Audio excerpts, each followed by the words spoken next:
The city center will become a toll zone as part of the efforts to address traffic congestion and improve housing in the surrounding areas. The governor of the capital city, Nimbadar, has proposed a new law called Reducing Traffic Congestion in the Capital City of Ulaanbaatar and Enhancing Residential Areas to the government and submitted it to Parliament. However, upon reviewing the tax and fine provisions by the MPP group, they have directed that Parliament make some amendments.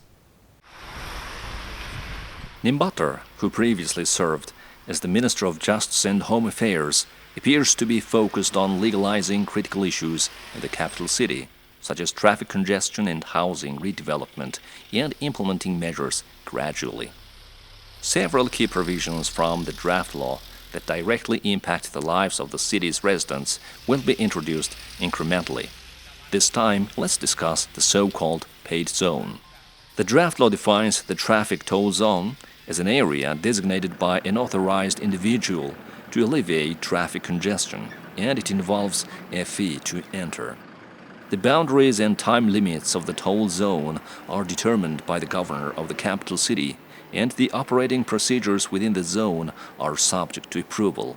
Essentially, Mayor Nimbadar will establish specific areas in the capital where vehicles will need to pay to enter, creating a legal framework for such charges.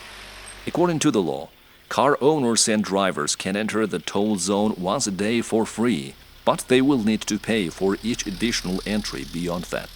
The fees are planned to be a percentage of the minimum wage, or 27,500 MNT, with the exact amounts for multiple daily entries to be determined in a meeting of representatives from the city's residents. The capital city governor will decide which roads will become a toll road and set the time limits. Discounts on toll zone fees will apply to certain parties. Civilian vehicles registered within the designated traffic fee zone will receive a 90% discount. Licensed taxi services will enjoy a 50% discount.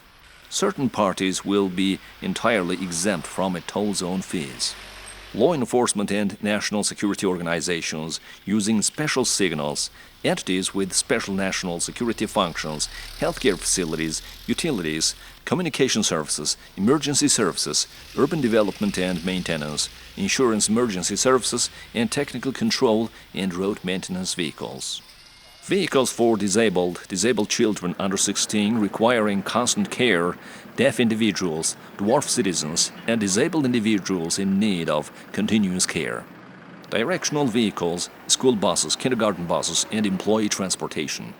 All types of bicycles and motorcycles will also be 100% exempt from toll zone fees. Payment for the toll zone must be made within 10 days of receiving the invoice.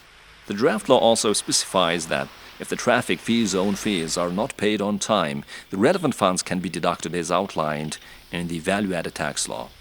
The primary objective is to utilize the revenue collected from the toll zone to enhance the quality of roads, parking facilities, and public transportation in Ulaanbaatar. It is worth noting that this zonal traffic payment mechanism is commonly employed by major cities worldwide. In Asia, Singapore was a pioneer, introducing zonal traffic charges back in the 1970s. Singapore initially established a charge zone in its central business district, gradually increasing fees over a 25-year period to combat congestion. Initially, fees were imposed during specific hours, but eventually it became a full-day system from 1994, resulting in a 76% reduction in traffic activity.